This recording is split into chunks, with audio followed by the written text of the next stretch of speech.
I want to talk about the word sufficient, because it's not the word we usually want when we're asking for grace. We want abundant, we want overflow, we want more than enough. And God gave us sufficient, and I want to tell you why sufficient is actually the better word. Sufficient means exactly what the moment requires, not what I calculated I would need before the moment arrived, not what would make me feel comfortable about the upcoming difficulty, not the surplus that would allow me to handle it without the dependency. Sufficient means the grace arrives with the requirement, not before it, which is the part that is inconvenient for a man who prefers to be preloaded for contingencies. But preloaded grace is not grace, it's preparation.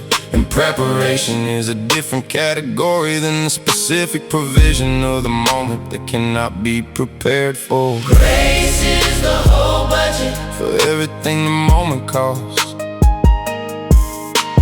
Grace is the whole budget, not more, exactly enough. 2 Corinthians 12:9. My grace is sufficient, not my grace is surplus, not my grace is comfortable. My grace is sufficient, and sufficient in the hands of God is exactly the right amount for exactly this moment. Grace is the whole budget. I tested this in a year that had more requirements than I had resources, and I want to report that sufficient arrived in the specific sequence of exactly when it was needed. Not the day before when I was anxious about the upcoming requirement, but in the moment when the requirement was present and the sufficient was also present at exactly the same time, which is the specific miracle that sufficient describes. And I learned something about my relationship with preloading that year. Preloading is my attempt to manage the dependency that sufficient is designed to produce. Because if the grace arrived before I needed it, I would credit my preparation, not the grace, and the credit goes somewhere different when the grace arrives in the moment with the requirement.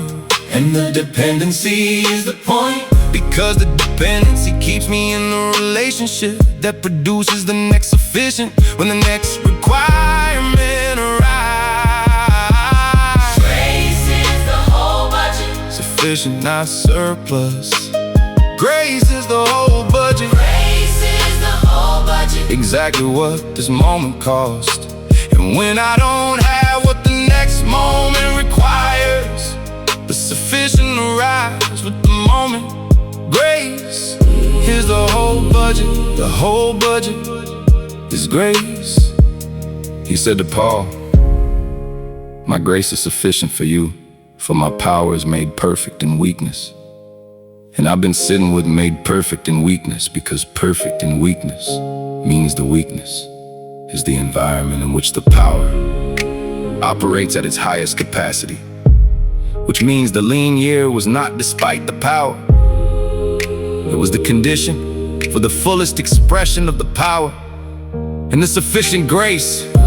And the lean year was more powerful than abundant grace, and a comfortable year would have been, because abundant grace and comfort doesn't need to be made perfect in anything, and sufficient grace in weakness, just to show what it actually is. I am in a more comfortable season than the lean year, and I'm trying to carry the theology of the lean year into the comfortable one, not manufacturing difficulty to access the sufficiency, but remembering that the sufficiency is present in the season too, arriving with each requirement exactly as needed, not before with. And the with is the grace, and the grace is sufficient, and sufficient is the whole budget, and the whole budget is enough. Oh, grace is the whole budget, sufficient, exactly enough, made perfect in weakness, sufficient for this. Grace is the whole budget. The whole budget is grace. sufficient, sufficient enough.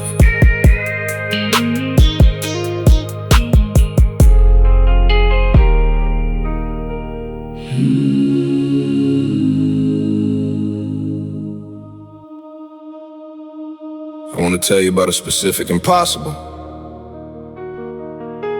not the general category.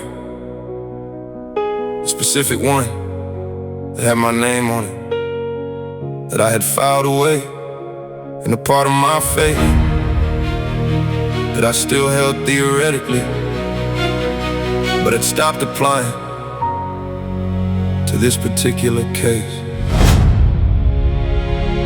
There are things I believe God can do in the abstract that I had stopped applying to the specific.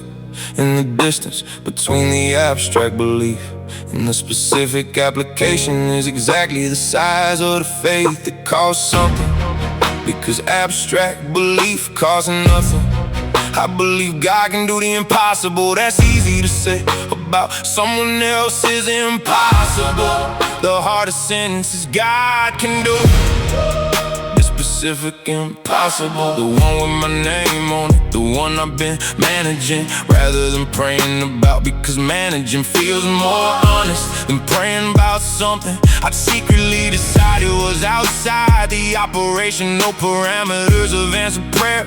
And the thing about Luke 1:37, nothing is impossible with God, is the nothing, the categorical nothing. Not most things, not things that are probable, not things in the right season, nothing. He does the impossible specifically, not in general, in your case. He does the impossible specifically, The one with your name attached, the one you filed in the too hard category, the one you stopped praying about. does the impossible. The managing felt more honest, He does the impossible specifically, and the impossible is just the address where he does his most specific work. He does the impossible specifically for you. I had filed mine 3 years before I reopened it, and the reopening was less faith and more desperation, which I think is probably the most honest version of faith available to a man who has been managing for 3 years. I brought the file thing back to the surface and I said out loud, I don't believe this is possible, and I am choosing to ask anyway, cause Luke 1:37 says nothing, and I am taking the nothing personally. And I held it in front of the God who said nothing, and I waited in the specific way that a man waits who is not sure his waiting will produce what it's waiting for. And I wanna tell you what happened after the waiting, because the waiting is not the end of the story. The waiting is where the impossible gets specific. He does the impossible specifically, Your case, your name, the one you filed into hard. he does He does the impossible, specifically. The address of the impossible, it's where he works most specifically. he does the impossible to you. I don't know what your impossible is. I know it has a name and a history and a specific version of you managing around it rather than praying about it. And I want to tell you from the other side of my specific impossible that Luke 1:37 was written with your specific impossible already in view by the one who knew the nothing would have to include something that felt categorically too specific, too personal, too long-standing to be accessible by the general category of the possible. He wrote nothing looking at your case, and he meant it about your case specifically. I reopened the file and I'm still holding it. Some mornings it still feels impossible, which is probably why it qualifies for the verse. And I say the verse out loud into the specific, and the specific is still in process, but I've stopped managing it and started praying it, which is the whole difference between what I was doing and what faith actually is. Nothing is impossible. He does The impossible. Specifically, nothing nothing is impossible. You can't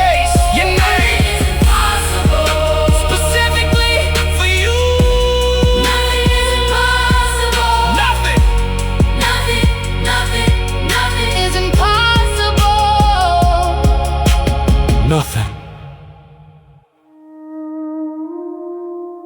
I want to give you a report from the other side of a waiting season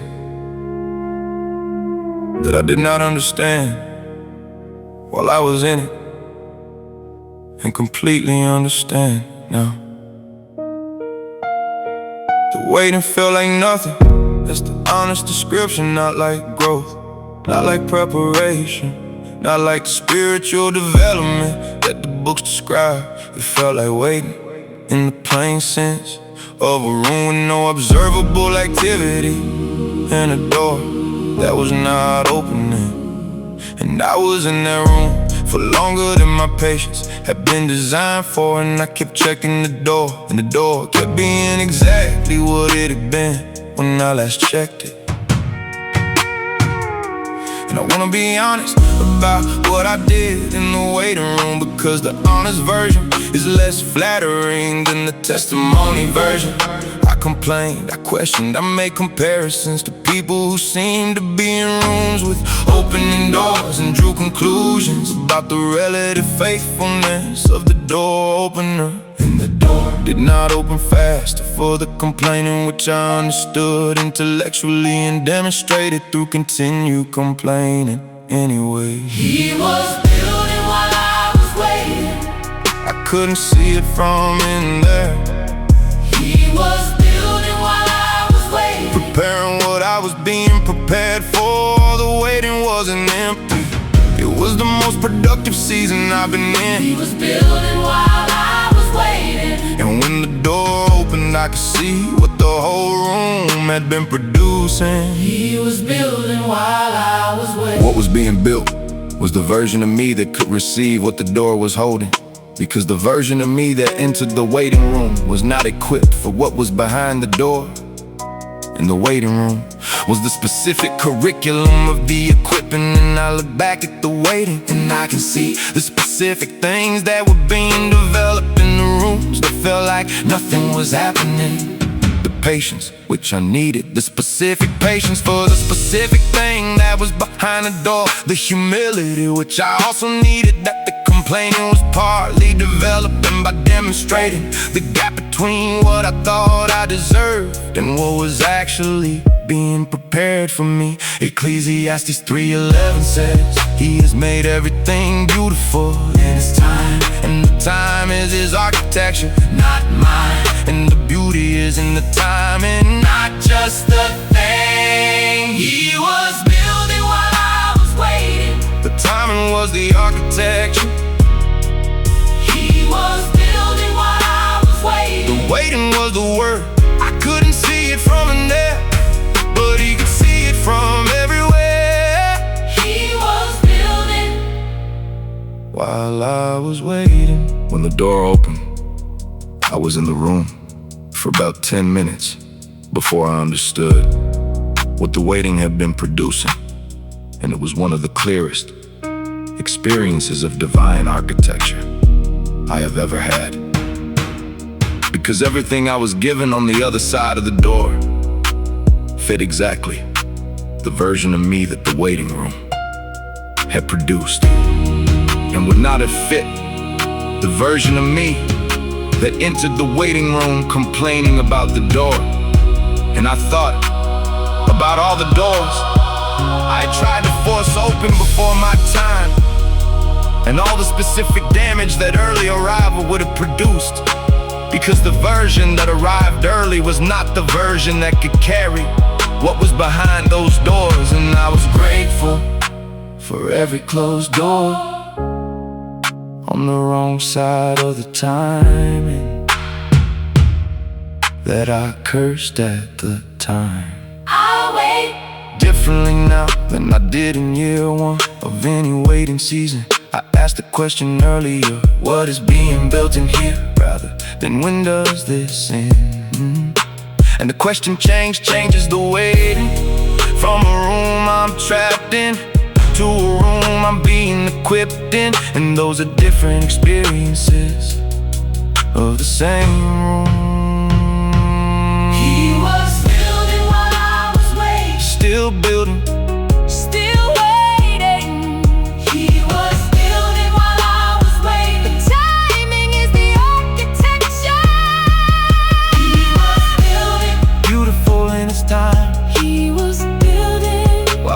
waiting. Trust the timing, trust the building. He was building While I was waiting. I wanna confess something before I make the declaration. I was the person who soft-pedaled this in certain rooms, who laughed at the wrong moments, who found ways to signal that I wasn't one of those Christians, and the room seemed to require it. And I wanna say that version of me ends today. Yeah, I had a version of my faith that I kept in certain rooms, and a different version that I kept in other rooms. And the switching was so practiced, I barely noticed when I was doing it. The work version, the social version, the version for rooms where faith was not the obvious currency. And I was very good at reading the room and adjusting the signal. And I wanna tell you what that cost. It cost the people in those rooms something they might have needed from the version I was hiding, and I gave them the comfortable version of me instead, which served my comfort and possibly cost them something real. And Romans 1:16 has been sitting in my conscience for the last 2 years. I am not ashamed of the gospel. And I kept reading it as aspiration. When Paul wrote it, his declaration. Those are different postures, and I needed to move from the first to the second. I'm not hiding this anymore. That's the decision I made. Not hiding this anymore. In the rooms that made it inconvenient, I'm not ashamed of the gospel. Romans 1:16. I mean it now. Not as aspiration, As declaration. I'm not hiding Not this. hiding this anymore. The rooms can handle it, or the rooms can't adjust, but I'm done adjusting for the rooms. I'm not hiding this anymore. Unashamed doesn't mean announcing it in every conversation before it's relevant. That's performance, not courage. Unashamed means when it's relevant. In the room sends a signal that it might not be welcome. You say it anyway, with the confidence of someone who has decided that the truth is worth the temperature change in the room. Unashamed means when someone asks what got you through, you tell them the actual answer instead of the version that cost you nothing to deliver. And I've been testing this for the last several months, and I wanna report that the room almost always handles it better than I expected. And the people who don't were never the people I needed to perform for to begin with. I'm not hiding this anymore. In the rooms that made it inconvenient. Not hiding this anymore. Romans 1:16. Declaration, not aspiration. I'm not ashamed of the gospel. There was a specific meeting with a conversation, created a natural opening, and the old me would have soft-pedaled it, redirected, found a neutral version that cost nothing. And I said the actual thing in plain language, without apology, and the room did not end, and the people did not leave. And one person after the meeting said, I needed to hear that today. And I thought about everything, the soft-pedal version that cost every person in every room, where I gave them the comfortable me instead. So I'm practicing the decoration in the rooms that used to cost me something, and the cost is lower than I spent years assuming. In the return, I'm saying the actual thing is considerably higher than the return on the comfortable version. I'm not hiding this anymore. In any room where hiding it costs someone else what they need. I'm not hiding this anymore. Romans 1:16. Not ashamed. I'm not hiding this. In any room, Not hiding this. the gospel is worth. Every room temperature change. Not hiding this anymore. Not anymore. Not anymore. Not anymore.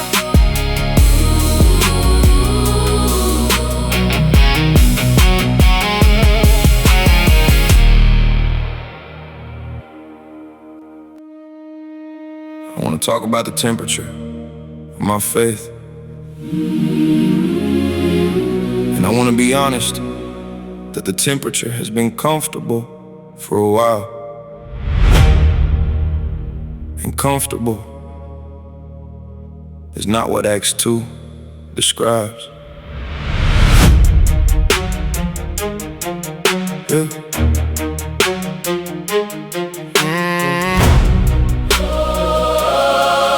Revelation 3:16 says, because you are lukewarm, neither hot nor cold, I will spit you out. And I've been reading that verse for a while now, with the specific recognition of a man who has been managing his temperature, rather than surrendering it to whatever will make it rise. Because hot faith is inconvenient. Hot faith makes decisions that comfortable faith doesn't have to make. Hot faith speaks in rooms where speaking has a social cost. Hot faith gives at a level that requires trust, not just surplus. And I've been doing the surplus version of most of it for longer than I want to admit. And I am tired of the comfortable version. I am tired of the faith that fits inside my management capacity. And I am asking for what I cannot manage, for what requires something outside of what I can produce or contain or control. Set me on fire.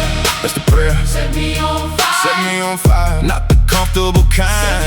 Set me on fire. Acts 2:3, tongues of flame on ordinary people in an ordinary room who became extraordinary because the fire Change the temperature. set me on fire. Burn through the comfortable, burn through the managed. Set me on fire, Lord, set me on fire. The fire does specific things that comfort cannot do. The fire removes what comfort protects, the things I've been keeping comfortable rather than surrendering.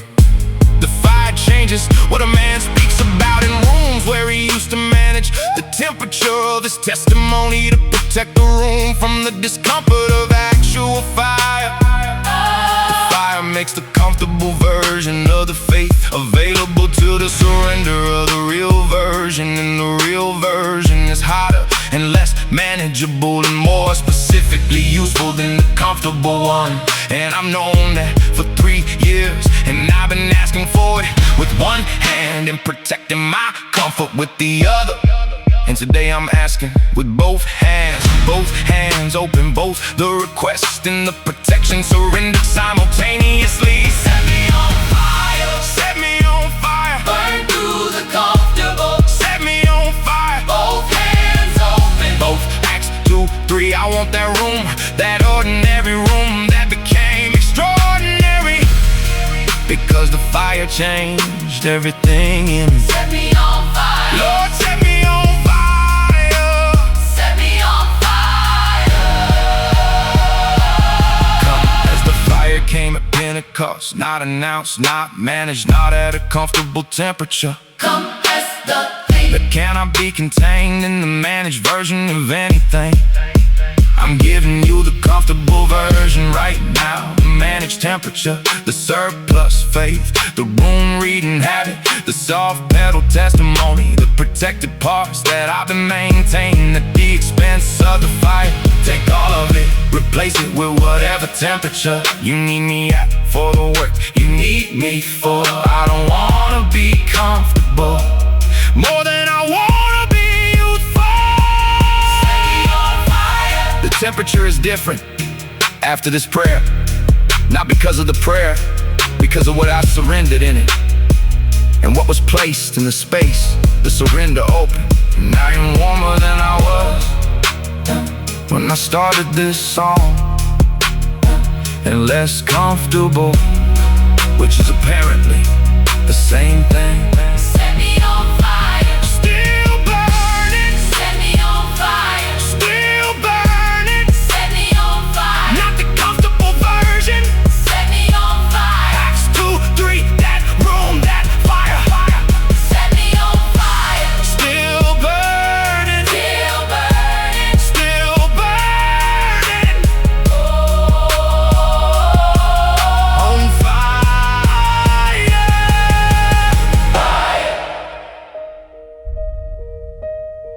I want to describe the dark before I describe the light, because the light doesn't mean what it means if you don't know what the dark actually was.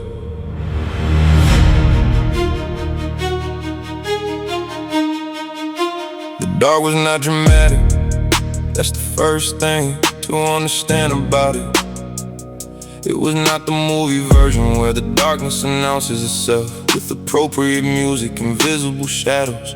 The dark was ordinary, which is what made it so effective. It was the low-grade constant that became the baseline. The familiar weight that I stopped noticing was a weight, because it had been in the air so long. I thought that was air was, and I walked in it for years, making peace with the ceiling of what was available in the dark, not knowing there was a ceiling at all, because I had never been in a room where the ceiling wasn't there. And then something happened that I did not initiate. A call that came from outside the room I was in a frequency I hadn't heard before. They said, there is more than the ceiling you've been living under. Come out. I came from the dark into something I don't have language for yet. I came from the dark, called out by a voice I didn't choose. I came from the dark, and the dark was real, and the light is realer, and I am standing in both the memory of the dark and the reality of the light. I came from the dark, I came from the dark. 1 Peter 2:9 says, called out of darkness into his wonderful light. And I've been sitting with the word wonderful, because wonderful is not the word I would have chosen from inside the dark. Wonderful implies a response of wonder, and wonder requires that you have experienced the contrast between the dark you were in and the light you arrived at. And the contrast is so large that wonderful is actually the right word after you've been in both, because the light is not just better than the dark, it is the revelation that the dark was never what you were made for. And the recognition of that mismatch is exactly what wonder feels like. And I am walking in the wonderful with the full memory of what I was called from, which makes the light more wonderful than it would be for someone who doesn't know the dark. I came from the dark into something I don't have language for, called out by a voice I didn't choose. I came from the dark,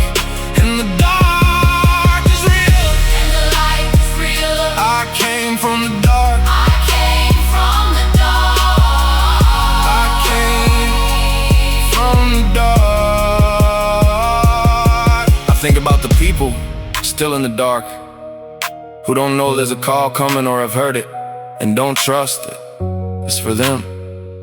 And I wanna say from the other side of the threshold, it is for them. The call doesn't check credentials before it comes. It came to me without checking mine, and mine were not in order. The wonderful light is not waiting for you to deserve it, it's waiting for you to come out, which is a different and significantly lower bar. I still know what the dark smells like. I don't live there anymore, but I remember it precisely.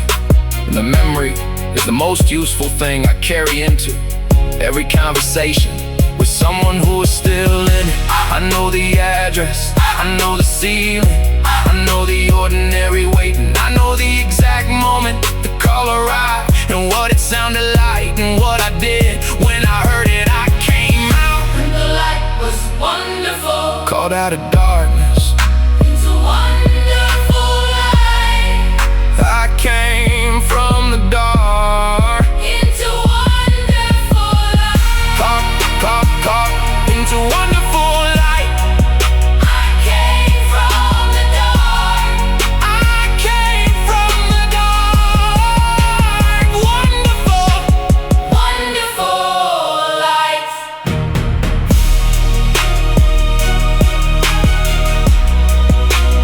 Wonderful, wonderful light.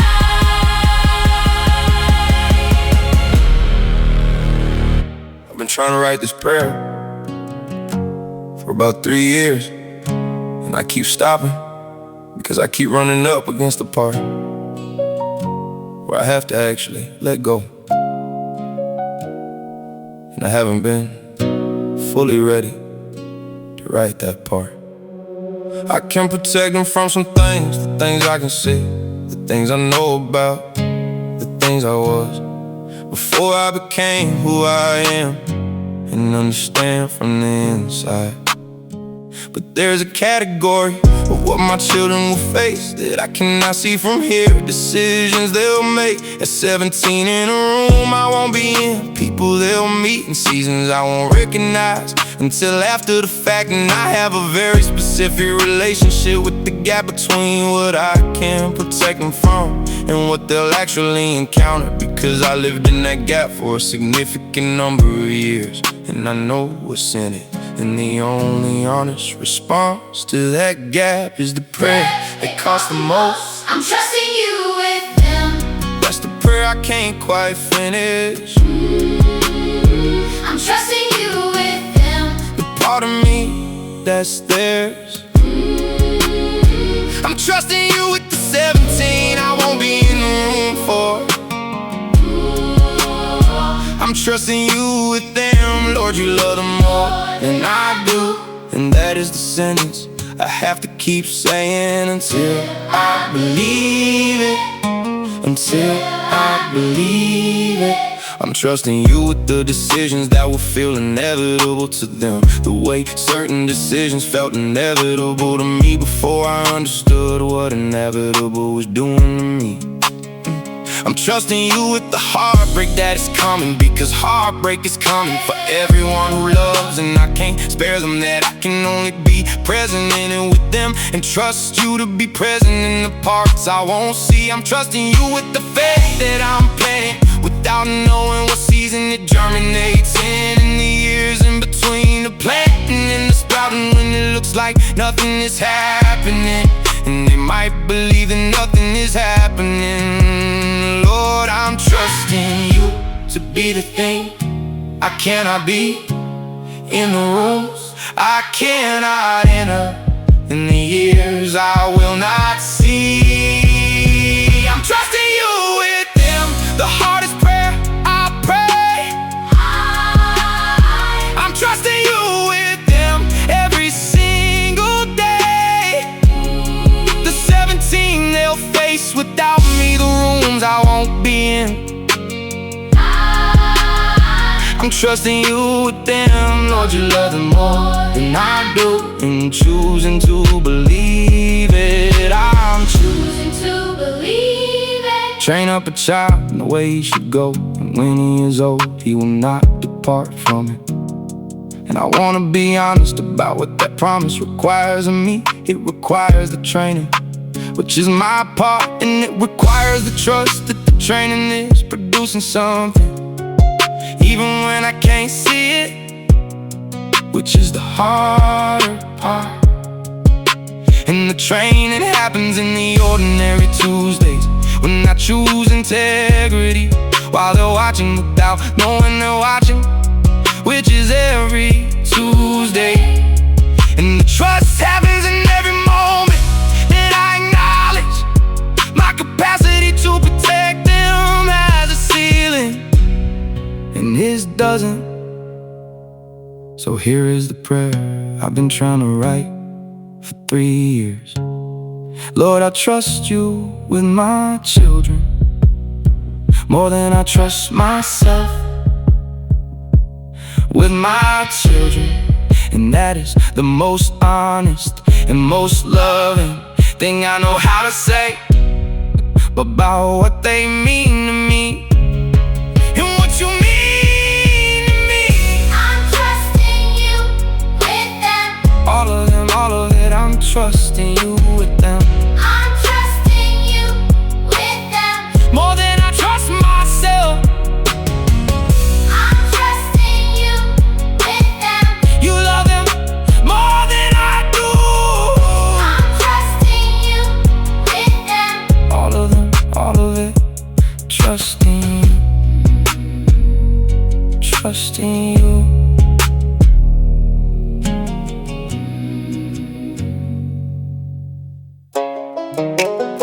I wanna talk about the gap between the seed and the harvest, 'cause most people give up in that gap without knowing that the harvest was already in the seed when they planted it, and the seed was already in the ground where they left it.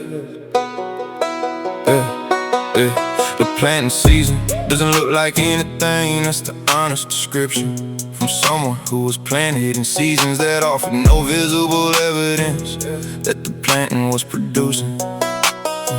You put something in the ground that you cannot see. After you put it there and you water what you cannot see, and you tend what you cannot see, and you come back to the same ground that looks exactly like it looked before you planted. And the temptation in the planting season is to conclude that the planting produced nothing based on the visual evidence of the ground, which has not changed in any observable way since the planting. In Galatians 6:9 says, let us not grow weary in doing good, for at the proper time we will reap a harvest if we do not give up. And the if is the whole verse. The harvest is guaranteed by the one who made the seed in the ground. The only variable is whether the planet gives up before the proper time. The harvest is already in the seed. You planted it, it's in there. The harvest is already in the seed. The ground is already working. What you can't see is happening underneath what you can. The harvest is already in the seed, and the proper time is coming. Galatians 6:9. Don't give up, don't give up. The harvest is already in the seed. Don't give up, don't give up.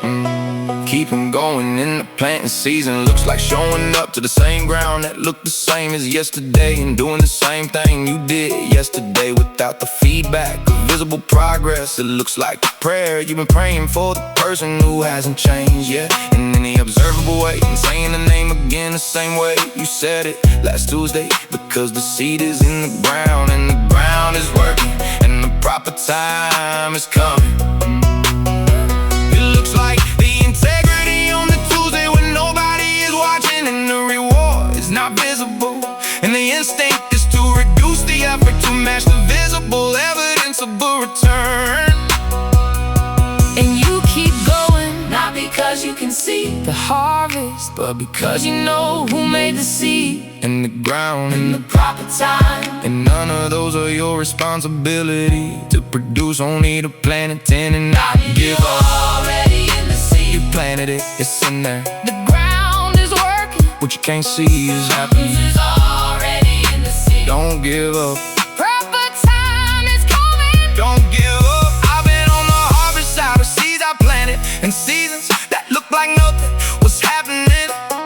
And the harvest when it arrived was clearly connected to the specific seeds I planted in the specific season that offered no visual evidence of production. And the harvest was full and specific, and arrived at the proper time, which was not my timeline, but was the right time for the version of the harvest that arrived. And I look back at the planting season, and I am grateful for every morning I came back to the same ground that looked the same as yesterday, because the harvest was already in the seed.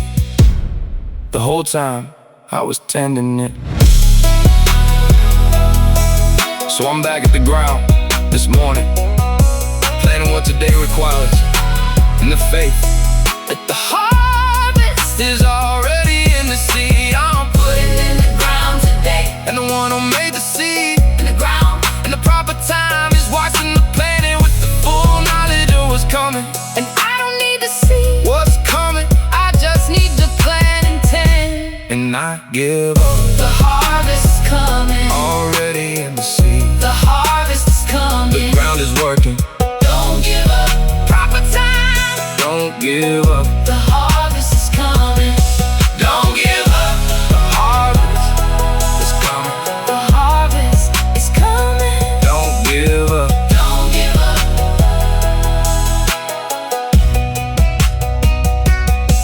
Don't give up. Counting for the last few years, not the financial kind, the honest kind. What did I deserve based on what I did, and what was I given? And the two columns don't balance, and they don't balance specifically in my favor. And I wanna talk about what that does to a person when they finally do the math. Column A is what I earned by the choices I made in the years before the change. Column A is not a comfortable read, it's accurate and it's not comfortable, and a reasonable expectation based on column A is a significantly smaller life than the one I am currently living. And column B is what I was given, not because of column A, despite it. In some cases, directly after the worst of it, in ways that could not be explained by anything. Column A generating them. And the gap between the columns is not a rounding error, it is the entire accounting of what grace is in practical terms for a specific man with a specific column A. And I wanna be careful not to minimize column A by leaping to column B too quickly, because the gratitude is only as deep as the honest accounting of what column A contained. I've been given more than I deserve. That's the honest accounting. I've been given more than I deserve. And the more is not things, it's the gap itself, the specific space between what I earn and what I receive. I've been given more than I deserve, and the gratitude lives in that gap permanently. The gratitude lives in that gap. The family I have is more than column A would have produced, left to its own trajectory. The mornings I wake up and the life I have are more than column A would have calculated as the likely outcome. The person I have become at this specific age is measurably further from column A's prediction than column A would have estimated is probable. And I don't say this to declare my improvement, I say it to name where the improvement actually came from, which was not from me executing column A more efficiently. It came from something that doesn't operate by the logic of column A and intervened in it at multiple points where column A's logic would have produced something substantially smaller. And the overflow is the name for everything that exceeds column A's calculation, which is apparently most of what I have. I've been given more than I deserve. The gap is the whole testimony. I've been given more than I deserve. The overflow is the accounting of everything beyond what column A could have produced. I've been given more than I deserve, and the gratitude lives in that gap permanently. My cup runs over is the King James phrase for the specific experience of receiving more than the cup was designed to hold. And my cup has been running over for longer than I've been paying attention to it. And I want to start paying better attention, because the overflow has been constant and my notice of it has been intermittent. And the practice of gratitude is just the practice of noticing what is already running over and naming it out loud before it becomes the invisible wallpaper of a life that forgot it was being given more than it deserved. So I say it in the morning before the day has an opinion. I've been given more than column A produced, and more than I deserve. And I am going to move through this specific day with this specific awareness of a man who knows the gap between the columns and is grateful for every single thing in it. I've been given more than I deserve. More than I deserve. Running over, Running over, my cup runs over. I've been given more Then column A could hold. than I deserve. Gratitude lives in the gap, More than I deserve. running over, running over. Thank you, thank you. Thank you, thank you. I want to describe what it feels like when the anchor holds, not the calm after the storm, the holding in the middle of it, because the middle is where the anchor proves itself or doesn't. Yeah. The waves are not polite about the timing. They don't wait for you to be ready. They don't consult your calendar or your current capacity. capacity for the specific storm that bring it. And there have been storms that I did not think the holding would survive. Waves that came at the worst possible angle, in the worst possible season, with the worst possible timing. And I felt the full force of the moving against whatever was holding me. And what I found in the middle of those waves was not that the storm stopped or that I stopped feeling the force of the moving.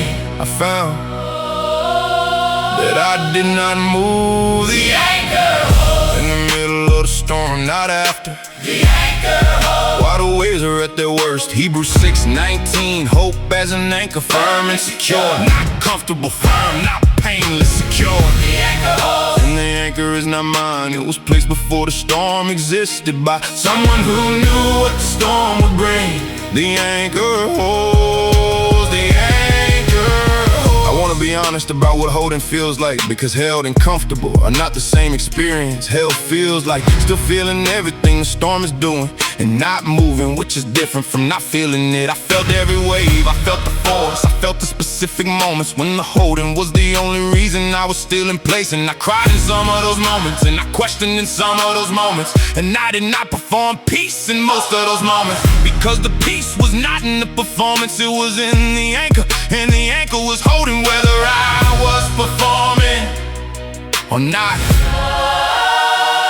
And that is the grace of an anchor. It doesn't require your emotional cooperation to hold. It holds because of what it's made of and what it's attached to, and neither of those are dependent on my current emotional state. The anchor holds. While I'm crying in the storm, the anchor holds. While I'm questioning in the storm, the anchor holds. While I'm not performing peace, the anchor holds. Firm and secure, the anchor holds. Not because I hold it, the anchor holds. Because it holds me. This is the whole Vol XVI in one declaration. Called out of darkness into wonderful light. Trusting God with the people you die for. Let not driven, one step at a time. The God who does the impossible, specifically in your case. Unashamed in every room, not hiding anymore. He was building while you were waiting. The timing was the architecture, set on fire, temperature surrendered. The anchor holds.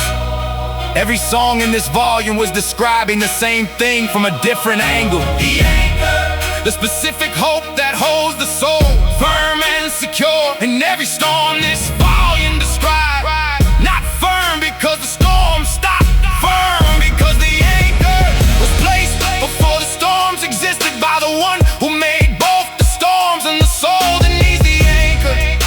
And the anchor holds in all of it, in the called out darkness, and the trusting with your children prayers, and the led not driven step, and the impossible reopened, and the unashamed room, and the timing you didn't understand, and the fire that burns through comfort, in all of it. I am held right now by something I did not make and cannot lose, regardless of the current weather.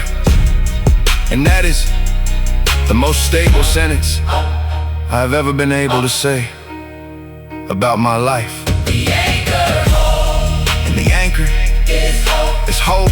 And the hope is a person, not a feeling.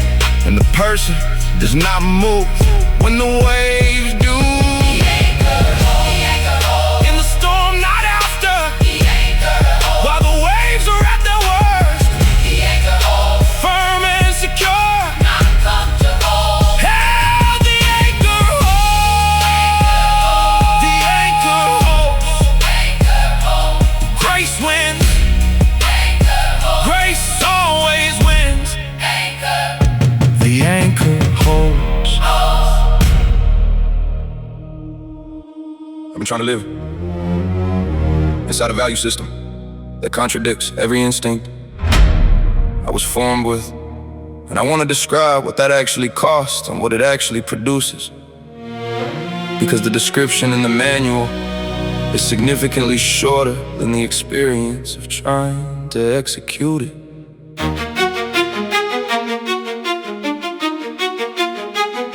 The kingdom says the first shall be last and the last shall be first, which is not how anything works in the system I grew up inside.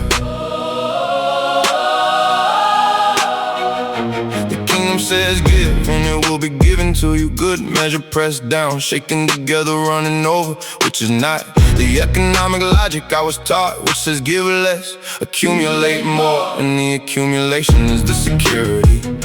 The kingdom says the greatest among you shall be a servant, which is not how leadership operates in any room I've ever been in, where the greatest were distinguished by being served. And I keep reverting to the earthly math, because the earthly math is the one my instincts run on. And the kingdom math has to be chosen against the instincts every time it comes up, which is every Tuesday. Kingdom math doesn't work like regular math. That's what I keep learning. Kingdom math doesn't work like regular math, and my instincts keep forgetting the first is last, the servant is greatest, the gift returns pressed down and running over. Kingdom math doesn't work like regular math, and living inside it requires the daily deconstruction of every calculation my instincts default to. Kingdom math doesn't work like regular math. I gave something once that the regular math said was too much to give, and I gave it anyway, because the kingdom math was the instruction in the room. And I wanna be honest that the giving did not feel like abundance. It felt like subtraction for a season that lasted long enough to test whether I believed what I said I believed about the economy I was operating in. And then something arrived that had no explanation in the regular math that could account for its presence in the specific amount. It arrived, and that's the specific time it arrived. And I sat with that for a long time, not because I doubted it, because I wanted to understand the kingdom ledger that it came from, and understand why my instincts keep defaulting to the ledger that doesn't run the way the king runs things. Matthew 20, the workers in the vineyard all receive the same wage, and the ones who worked all day are offended. And I recognize myself in the offense, which is the most honest thing I can say about my progress in the kingdom. Math doesn't work like regular math. My instincts keep forgetting the first is last, the servant is greatest, given it will be given, running over. Kingdom math doesn't work like regular math, and I am daily choosing it over the math I was formed with. Kingdom math. The king's economy runs on a currency that the world's economy has no exchange rate for. It's called faithfulness, and the exchange rate is not published in any market I can access. But I've seen the returns on faithfulness deposits over the years I've been making them, and the returns don't operate on the world's timeline or the world's logic, but they operate with the consistency that is no explanation in the regular math. And I keep choosing the kingdom legend, not because it's comfortable, because I've seen enough of what it produces over enough time to trust the math even when my instincts are running the other calculation simultaneously.